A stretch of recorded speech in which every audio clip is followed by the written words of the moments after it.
and take it straight across the lake, you'll have to correct slightly to the north because of that wind. We want a bit of salt off the bottom in the middle too, Dick, while you're out there. It would be rougher out in the middle. I've seen the Lomond River, not less narrow than that, with about 3 or 4 foot waves on it. Yeah. You reckon there's an 18-inch chop down there this morning? There was this morning. Yeah. And that one section down there, not up here, where it seemed to be deepest, there where that pipe is. Yes. She was really rumbling there this morning. A 15 to 20 knot wind means the going will be rough and tough. Lake Eyre doesn't make things easy for would-be record breakers, as Donald Campbell found out. It may be in the middle of one of the world's largest deserts, but there's a real surf here, wind driven across hundreds of miles of open ocean, and it's cold.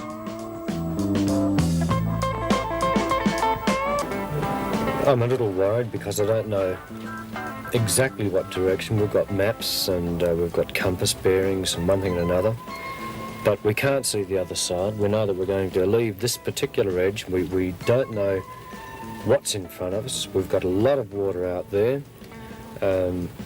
We've got a bit of a wind blowing up, and all in all, we're not quite certain just what's in front of us, the total challenge. What's going to go wrong? Is everything going to be okay?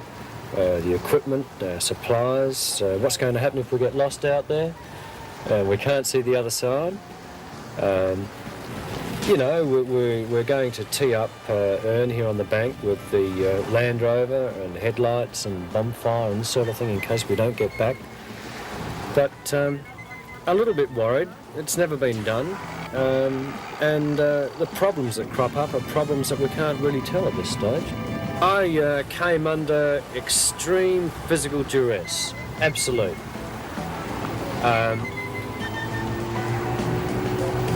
We had set out and we had skied for some time, and we'd been going and going and going and going, and the waves were pounding around us, and I could feel my knees going, I could feel my back going, I could feel my arms going.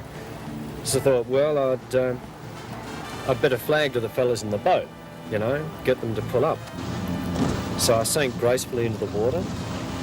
They came back and picked me up and pulled me over the side, and I said, well, I reckon we've been going for about half an hour now. We must have done about 10 mile, and I looked at their watch and said, you've been gone exactly 9 minutes.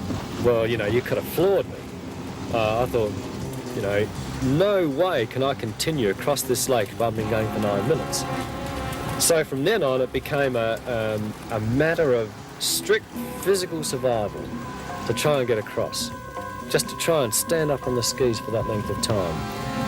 And it was at this stage that we brought out a bottle of rum, which probably isn't done in the best skiing circles, but I can assure you that it helped me, because a mouthful of rum and back into the water didn't have much effect on the first particular draft, but then every time we stopped I'd have a mouthful of rum, and this started to warm me up. Took away a little bit of the fear and trepidation of the long ski, and it helped me in the end.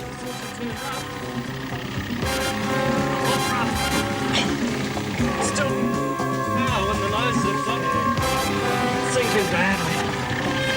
Hell, it's cold.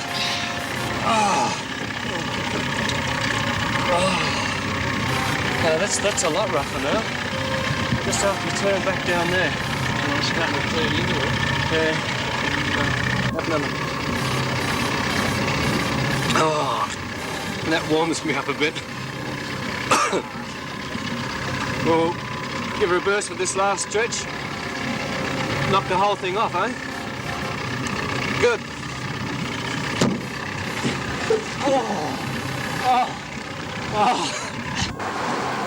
Across an uncharted prehistoric sea, time and tides are understood by no man. When land is sighted on the starboard beam 2 tortuous hours after the run began, Lang, like intrepid mariners before him, believes he's reached his goal. And like mariners before him, his eagerness to believe his agony is ended prompts him to make a premature landfall. I've been up to Lake Eyre in the middle of summer. You know, it was 130 degrees Fahrenheit there at the time. And also, just a few years previously, Donald Campbell had zoomed across there and broke the world speed record in his car. And here were we actually skiing across his record track. We actually skied right across the centre of his track. The only difference being that we were 25 feet above it at the time. And it seemed most unnatural, a completely unnatural thing, that we should be in the centre of Australia skiing on water 25 feet deep, where Campbell had broken his record. Men had faced grave difficulties. They haven't perished, but they almost perished out there.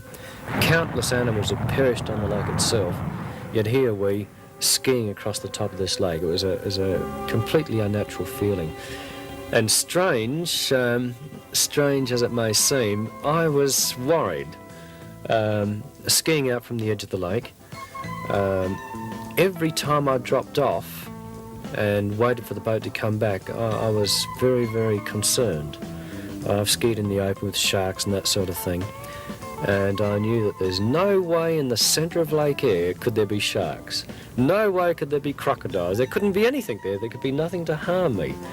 But I felt most uneasy, and I was very glad when that boat came back to pull me out of that water.